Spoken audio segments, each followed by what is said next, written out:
ॐ सदाशिवसमारम्भां शङ्कराचार्यमध्यमाम् अस्मदाचार्यपर्यन्तां वन्दे गुरुपरम्पराम्।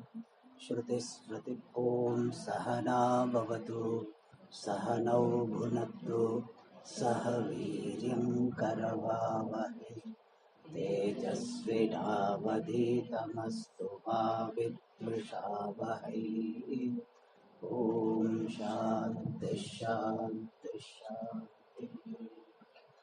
ॐ पार्थाय प्रतिबोधितां भगवता नारायणेन स्वयं व्यासेन ग्रथितां पुराणमुनिना मध्ये महाभारतम् अद्वैतामृतवर्षिणीं भगवतीम् अष्टादशाध्यायिनीम् अम्ब त्वामनुसन्दधामि भगवद्गीते भवद्वेषिणीम्।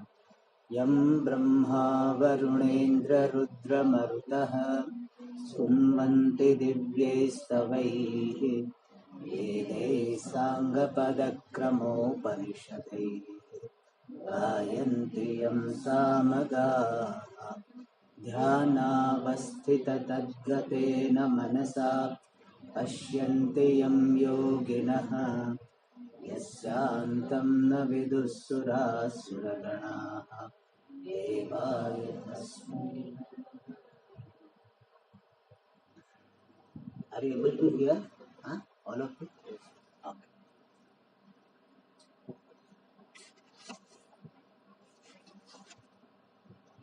Shloka number 16. I will check if you can repeat.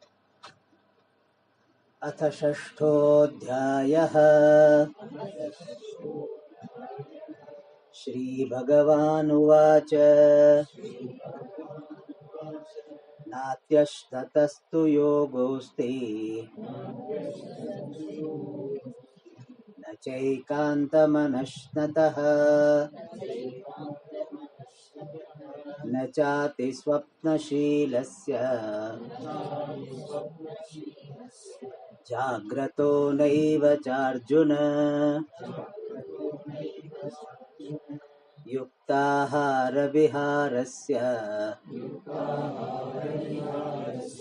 युक्तचेष्टस्य कल्मषु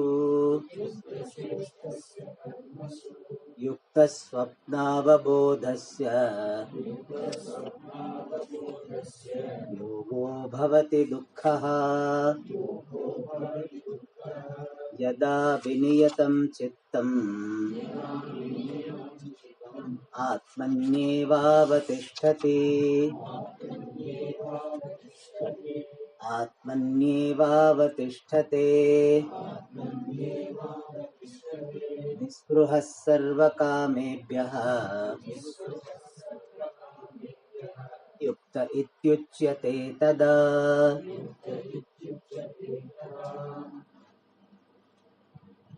So we are studying the 6th chapter, which is dealing with the topic of Dhyanam.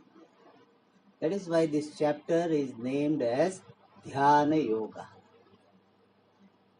And regarding Dhyanam, some topics are discussed. The first topic regarding Dhyanam discussed was Bahiranga Sadhanani, means indirectly contributing means,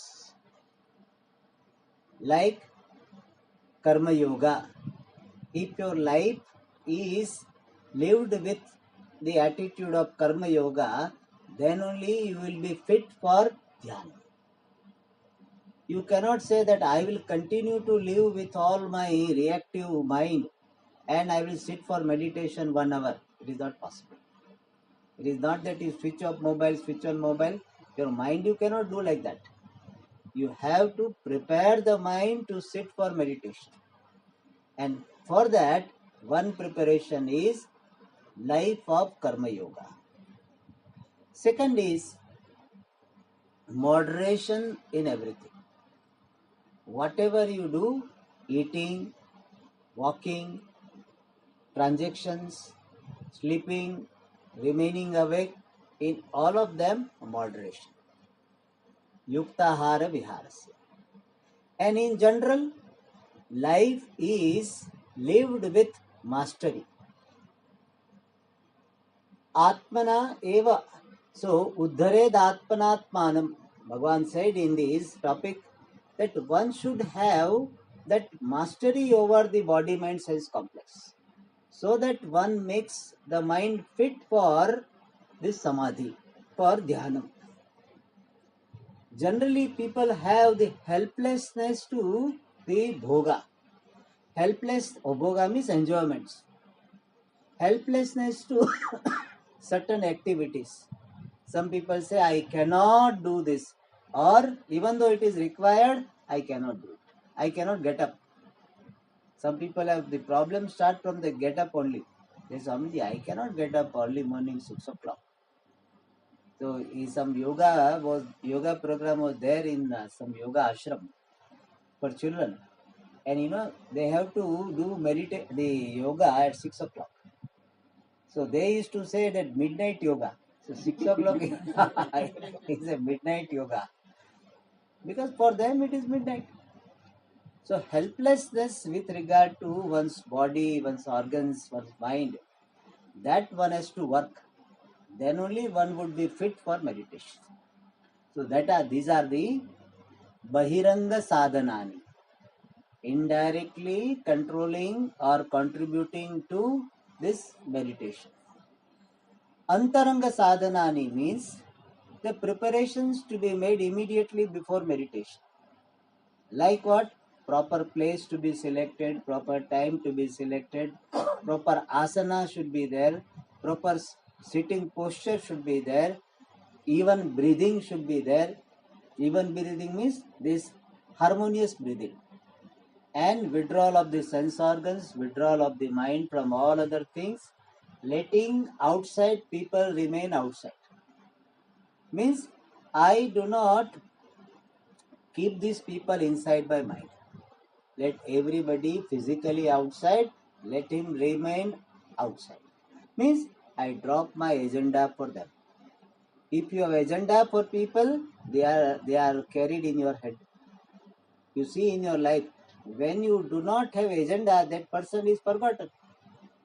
If you do not have any demand for that person, insistence for that person, resistance to those people, then they don't remain in your mind. So Bhagavan said that you remain, leave outside people outside. So these are called what? Antaranga Sadhanani. The preparations to be taken before actual meditation starts. Now the third topic which is being talked about is Dhyana Swarupam. What is the nature of Dhyana? What actually Dhyanam means? Because people have got so much fancy about Dhyanam. So if you want to show somebody a spiritual person, how do you show? You want to show that this person is spiritual. How do you show it? He is sitting in meditation. Otherwise, how will you show it? Generally, you don't show that person is attending classes. That you will not show. Even though that also there is spirituality. But generally, we don't show this person attending classes or studying the Shastra. That you will not show. What will you show?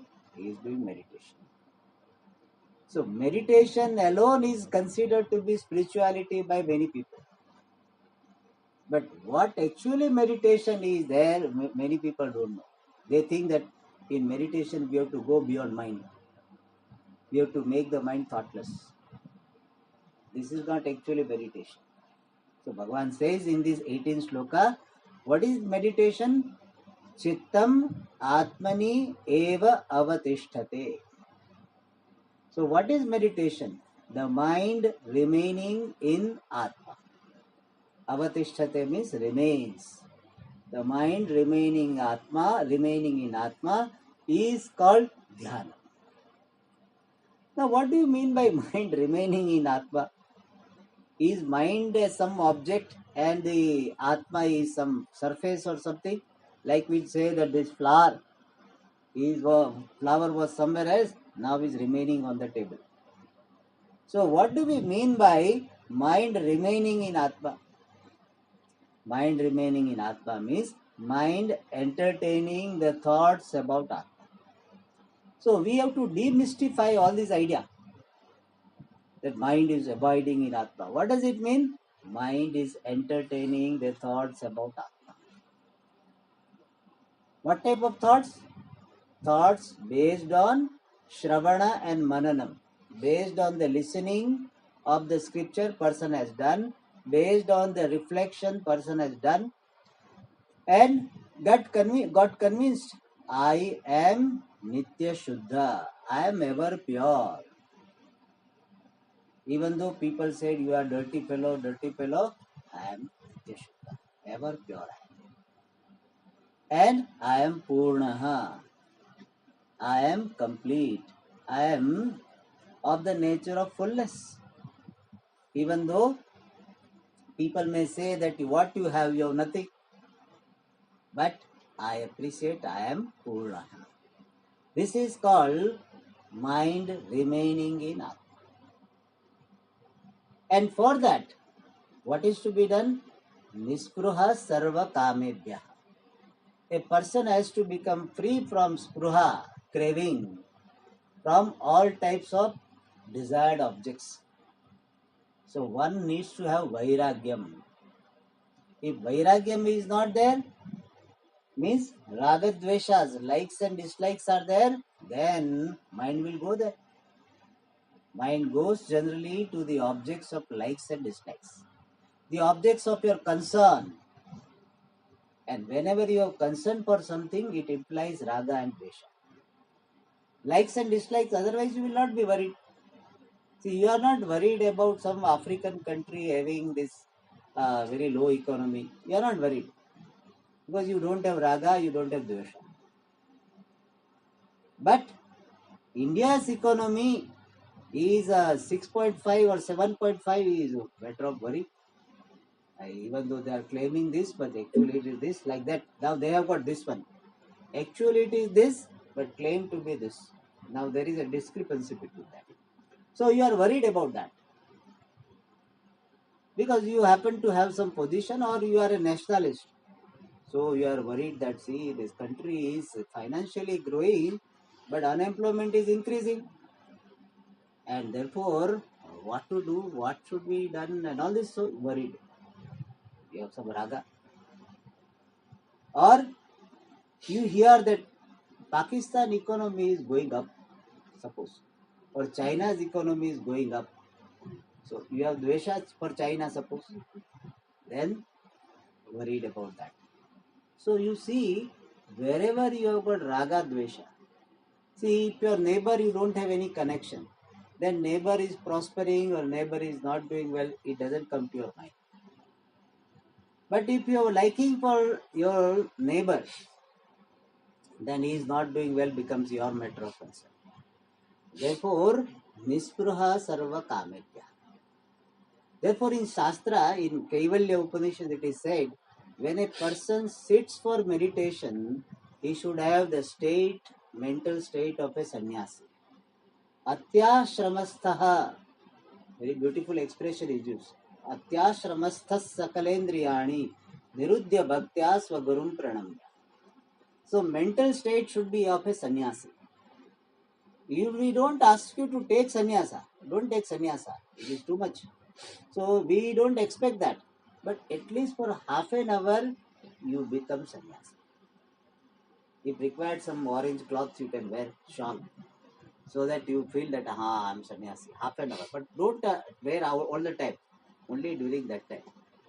Have that. Mentally, I am taking sannyasa for half an hour. Like sometimes, that some child has got ambition to become a mayor, so then this child is taken to mayor's office and he sits on the mayor's office, like that. At least you go there, you have sannyasi. Mentally you become sannyasi for half an hour. Means, and what is the mental sannyasa? I am asangaha. I do not have any real relationship with anybody. Every relationship is incidental. See, whom you are calling your father, mother, are they your father, mother in all janmas? Whom you are calling your wife or husband, is that person for 7 janmas? We say that 7 janmas. We are not sure. Last janma, that fellow may be your enemy also. And this janma, to settle the account, he has become your husband or wife. We don't know. Possible or? Therefore, there is no absoluteness about it. So you say all these relationships are incidental.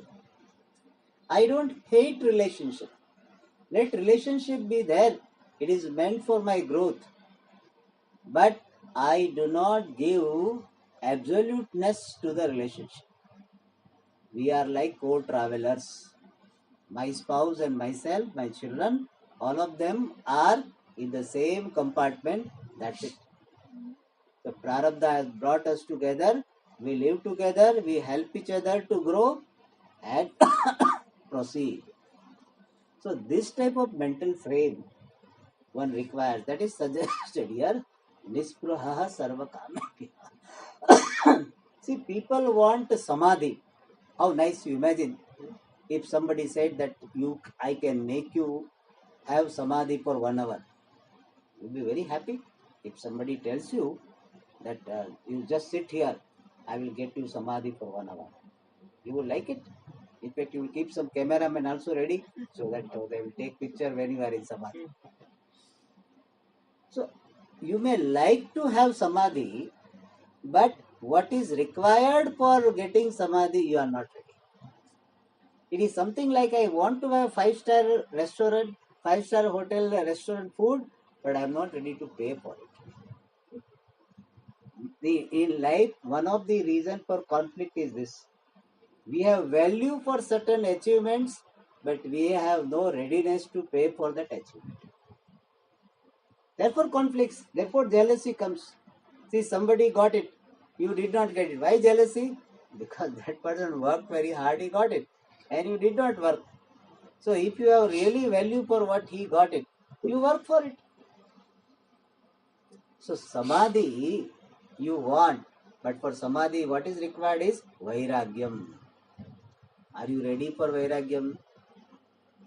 And vairagyam does not mean leave your house and go to Rishikesh, etc. Not necessary for everybody. If everybody goes to Rishikesh, the Rishikesh will be already crowded. The Rishikesh land is as expensive as some area in Bombay. Very, very expensive land. Why? Because people are going, 1 month they will go and they put money. So it is not necessary everybody goes to Rishikesh. But mental frame is of a sannyasi, at least for half an hour. And what is the mental frame? I have come alone, I will go alone. You have come alone. When you came, you did not come with your spouse. That spouse, husband and wife, both were born together. That doesn't happen. Came alone, you have to go alone. In between relationship is there. We respect it. We look upon as the grace of Ishvara, but we do not get obsessed with it. That is what is said here. Nispruha sarva kamitya. Tada, then, when the mind is abiding in Atma, then it is called yuktaha. That person is called, that mind is abiding, then the person who has such mind is called yuktaha. Now in the next shloka, Bhagavan Shri Krishna is giving an example. What type of mind the meditator will have when he has got samadhi? What is the difference between dhyanam and samadhi? Dhyanam is an attempt to focus the mind. Mind goes out, you bring it back. Mind goes out, you bring it back. That is called dhyanam. Whereas samadhi is effortless absorption of the mind in the object of meditation. That is called samadhi. Effortless absorption of the mind in the object of meditation. But remember one principle. effortlessness comes by lot of efforts. Effortlessness in any area comes by lot of efforts. See, now lady is making roti very effortlessly. She will be talking, watching TV, all this she is doing. She is doing it. Person like me, we full attention is there, still it doesn't happen. And she does it so effortlessly. Why? Because so much practice. Her mother must have told how to make, and sometimes beating also. That one lady was telling Swami, if you don't make on our hand, our mother will put hit. So much effort has gone into it, and then got it. Everything is like this. So practice has been done, and therefore this effortless absorption is accomplished. And that effortless absorption of the mind in the object of meditation is presented here in the next shloka with a simile. Yatha deepo nivatastha nengate sopama smrita yogino yata chittasya yujjato yogamatmanaha.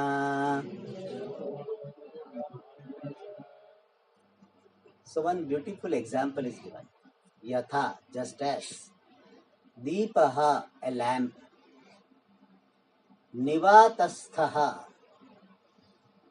placed. Sthaha means placed in a windless area. Nivata means windless, wind free.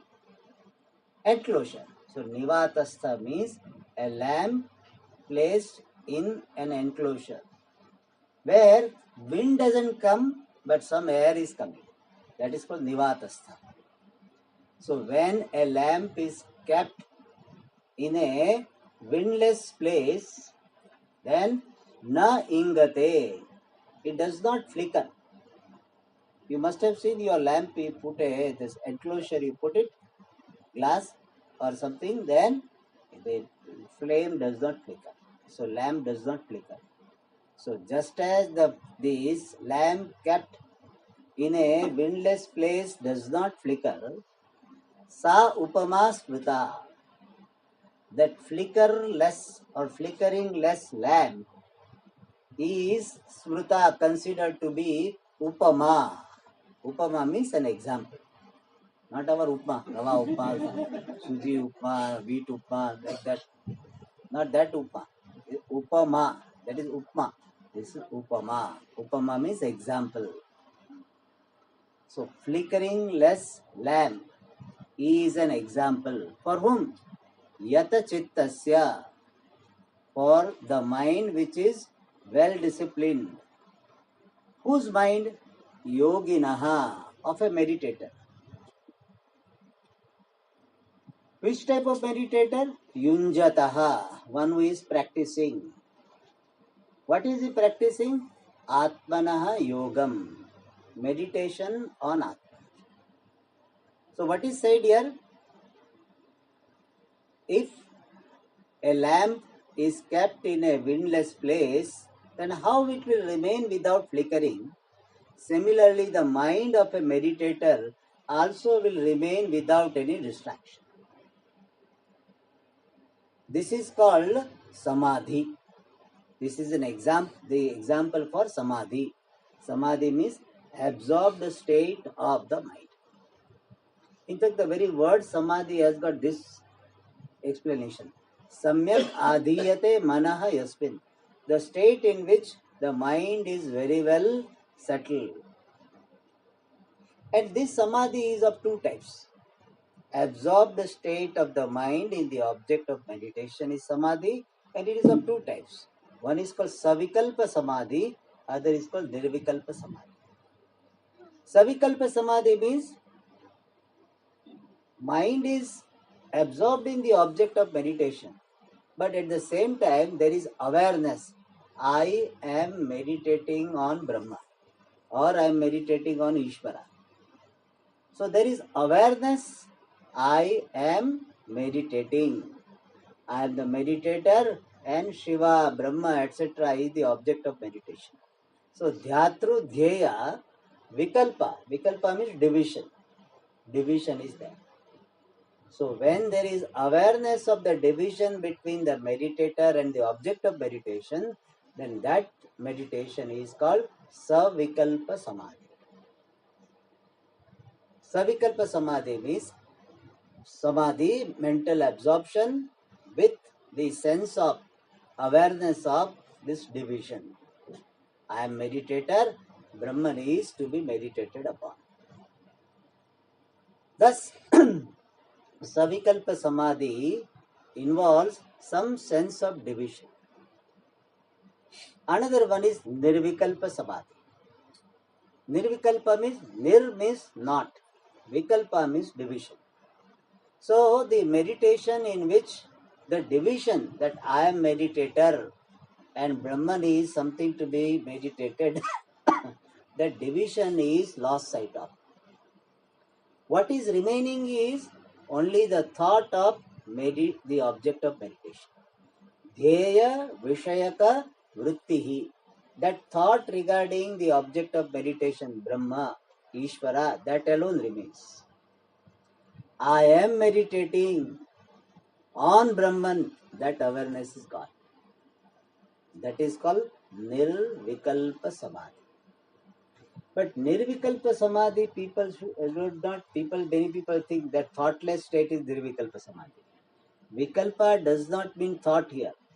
So we should not think Nirvikalpa Samadhi means thoughtless state. In Nirvikalpa Samadhi also mind is very much there. Thoughts are very much there. But this awareness is not there. The focus on the object of meditation is so much that I am meditating, that awareness is gone. And this is not something new. When you like something very much, then you have this state of Nirvikalpa Samadhi. Suppose you like some flower or something, and you are observing, enjoying the beauty, then only flower thoughts remains. I am seeing the flower, that awareness goes away. So this is not something impossible or something unknown. We don't pay attention. We don't call it Nirvikalpa Samadhi. People say he is lost. So generally it is not glorified. But this is what it is. In a way, it is a Nirvikalpa Samadhi. Why? Because you have lost this awareness that I am thinking about this. Only object of meditation, object of concentration remains. Of course, here Nirvikalpa Samadhi, what we are talking is about Brahman or Ishvara, and it is remaining for long time. Minimum we can say 1 muhurta, 48 minutes. So that Savikalpa and Nirvikalpa both are called Samadhi, and both of them are compared to a flickering less lamp. And therefore in our tradition they meditate on the lamp itself. But it gives you concentration. It's called Trataka. In yoga they do Trataka. So it will give you concentration, and finally the flickering of the mind does not happen. Now in the next shloka, from next shloka onwards, 20 to 23, Bhagavan is talking about 7 definitions or 7-fold description of the Samadhi. What is Samadhi? He is describing from the standpoint of the nature of Samadhi, from the standpoint of the result of Samadhi. But 7-fold definitions are given from the next shloka. We will read. Yatro paramate chittam niruddham yoga sevaya yatra chaivatmanatmanam pashyannatmani tushyate. So in this shloka, 2 definitions are given for Samadhi. So remember, Samadhi is what? Absorbed state of the mind. The state of the mind absorbed in the object of meditation. That is called samadhi. And that can be described in various ways. One is this yatra. Yatra refers to samadhi. Sa samadhi, that is samadhi, yatra, in which chittam uparamate, the mind becomes tranquil, the mind is quietened. So one definition of samadhi is chittoparamanam samadhi. Samadhi is the state where mind is not distracted, mind is quietened. And that state is technically called niruddha, niruddha avastha. Niruddha means well restrained. And in Yoga Shastra, they talk about the 5 states of the mind. The first state is called kshipta, which everybody has generally. Kshipta means what? The mind which is restless, going here and there. That's why people, when they are talking, they cannot maintain the flow of talk. They will talk something ashram, and then they will go to the sari store and then medical store and all this.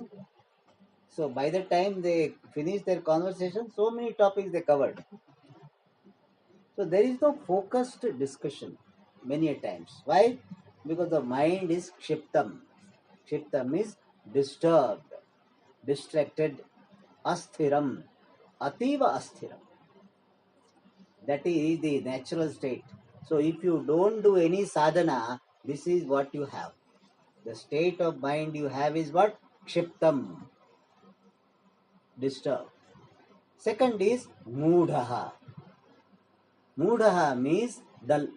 Many of you might be feeling sleepy. So that is called moodha state. Means mind is feeling dull. But in Yoga Shastra, very strangely, that state is considered to be little on the second degree, means higher. At least the mind is not disturbing, harming itself. Like, mother says child is sleeping, no, let him sleep. So he gets up, all types of mischief will be done. So moodha is considered to be higher than kshipta, dull. Third one is called vikshipta. So the wording is such a way that vikshipta should be like more disturbed. No. Vikshipta is kshiptat vishishtam vikshiptam. So vikshipta is a state where some concentration is there, but mind is not remaining concentrated. Like when you are sitting for meditation, then for few seconds mind remains and again goes out. Remains concentrated and goes out. So that type of state where concentration is there and this distraction also is there. That is called vikshipta. Kshipta is what? All the time distracted. And here it is concentrated distraction. Concentrated distraction. So that is vikshipta. It's a progress. From kshipta to vikshipta, there is progress. Then the next one is ekagra. Ekagra means focused. So all these are showing progress. Kshipta compared to kshipta, moodha is better, moodha to that vikshipta is better. And then ekagram, focused, where the mind is remaining focused with effort. Ekagram is focused with effort. And the last one is niruddham, absorbed without your struggle, without your effort. Effortless, absorbed state of the mind is called niruddham. So that is what is said here, niruddham. So mind is absorbed. But how it has happened? Yoga sevaya. By the practice of yoga. As we just now saw that the effortless absorption comes by lot of efforts. So yoga seva means by practice of yoga, when the mind is quietened, mind is absorbed in the object of meditation, then it is samadhi. So the first definition of samadhi is the state in which the mind is absorbed because of lot of practice of yoga earlier. That is called Chittoparamanam Samadhi. First definition. Second definition is Yatra cha evam atmana atmanam pashyan atmani tushyati. So Atma darshanena atmani tushtihi samadhihi. So that is the definition given. So when the mind is appreciating Atma, I am Satchidananda, I am Purnaha, I am Akarta, I am Nitya Shuddhaha, I am Nitya Muktaha. This is called the mind appreciating Atma. Atmana Atmanam Pashyan. Pashyan means seeing, appreciating. And by seeing, appreciating the Atma, person tushyati. Person is satisfied. In what? Atma. So being satisfied with oneself by appreciating oneself is called samadhi. Because ultimate ananda comes only from being yourself. And therefore samadhi is what? Being in oneself, being satisfied in oneself by appreciating one's true nature. By appreciating true self, I remain satisfied in myself. Ultimate sukham and shanti is only in being Atma, being yourself. And being yourself can be figuratively said, being at home. So being at home, he becomes happy. Being at home means what?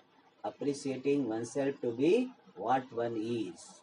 I am not a karta, I am not a bhokta, means I am not a doer, I am not a enjoyer or sufferer, I am not father, mother, sister, daughter. See, all your problem is based on some status.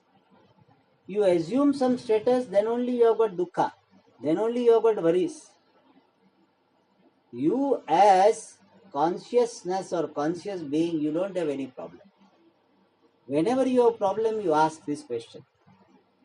From which standpoint, assuming which status, I have the problem? Son is not listening to you. So you have problem as what? As father.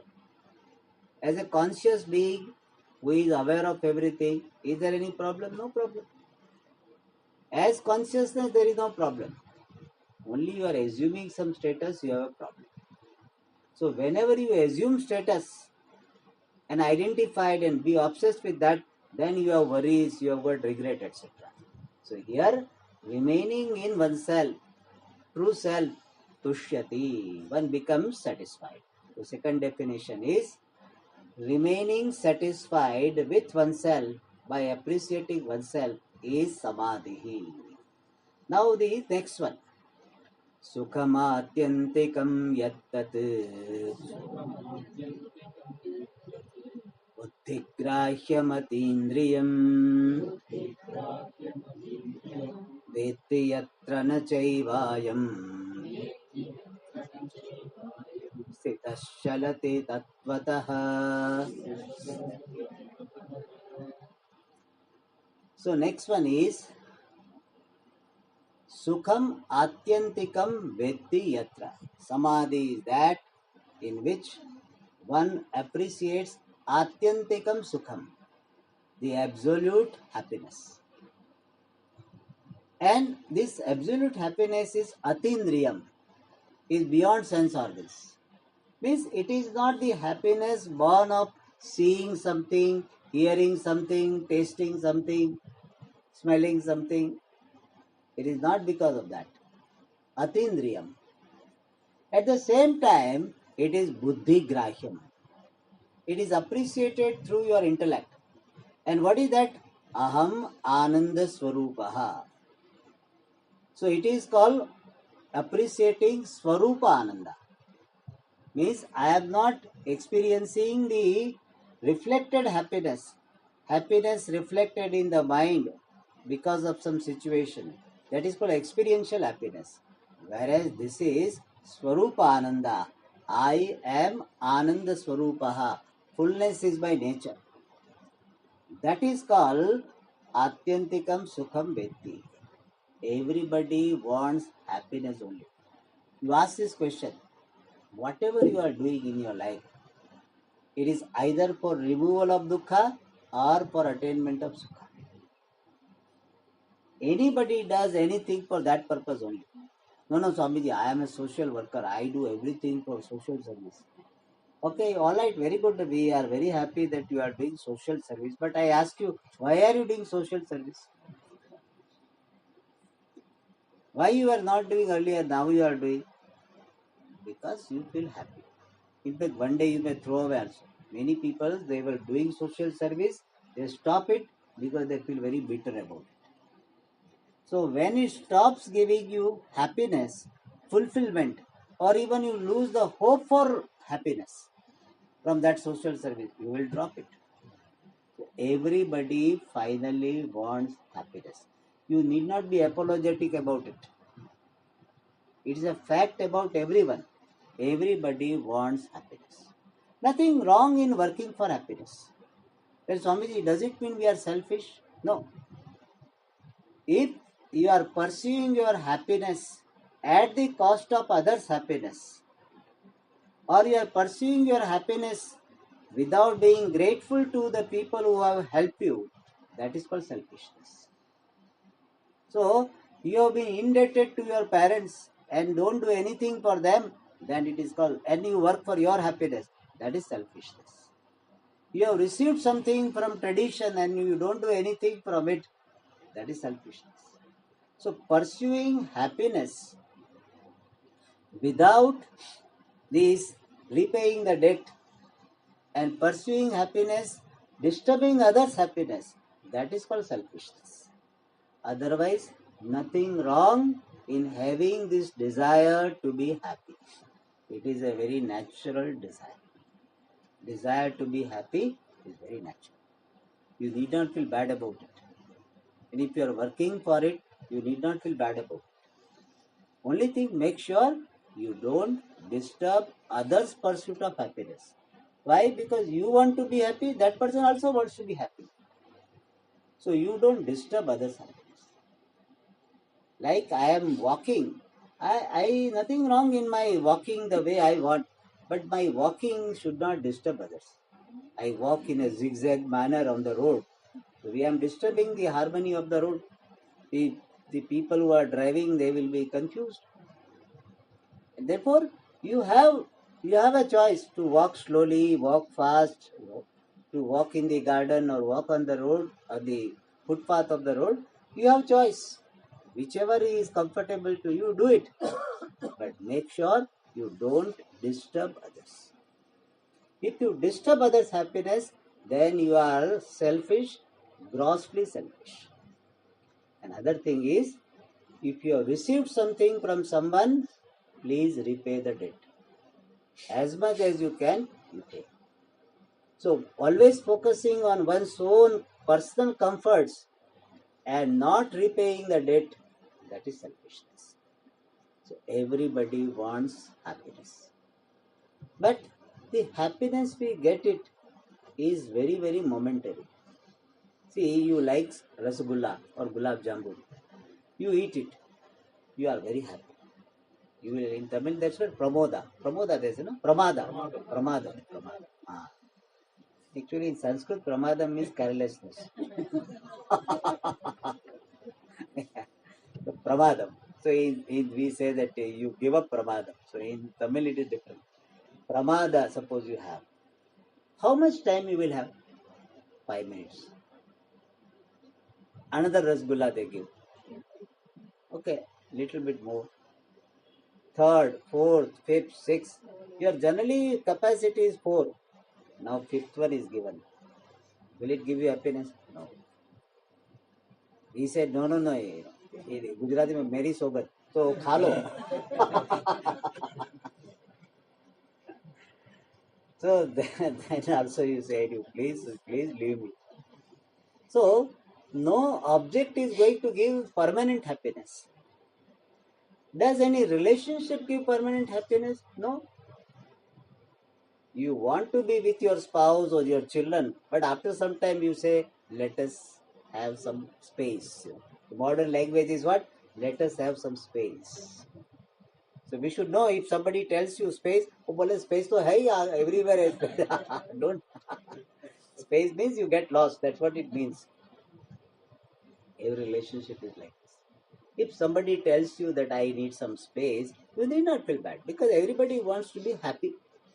And by my giving him space, if he is happy, let him be happy. So momentary happiness is possible by worldly objects, but permanent abiding happiness is only by appreciating, owning up myself to be Ananda. I am Ananda, whether this summer has come or winter is there. I am Ananda. If people have come, people don't come. In one of the classes only we had 4 people. We had brought so many chairs, only 4 people. We were there that time. 4 people. He was one of these 4. So that so many chairs. So whether people come and we took class, we did not curtail the class. 4 people or one person, whatever comes, we are happy. That is what the benefit of Vedanta. Vedanta keeps you fulfilled irrespective of the situation outside. Nobody can add to my happiness, nobody can reduce my happiness. That is called Atyantikam Sukha. So what is Samadhi? Samadhi is appreciation of the ultimate happiness available to be grasped by the intellect, but beyond sense organs. In other words, the Samadhi is a state of owning up one's own Ananda. And the last definition is Yatra Tattvataha na chalati. Samadhi is that state in which person never deviates from Tattva, from the reality. He always remains in reality. Once you have got Samadhi and it is assimilated well, wherever you are always in Samadhi. So you don't require to sit. Even you are walking, you are talking, in the background there is I am Sat Chit Ananda. That thought is there. That appreciation is there. Then it is Tattvanishtha. So one more definition of Samadhi is that in which a person does not deviate from Tattvam reality. So fourth definition is Tattvanishtha Samadhi. Then 3 more definitions will be given, which we'll see.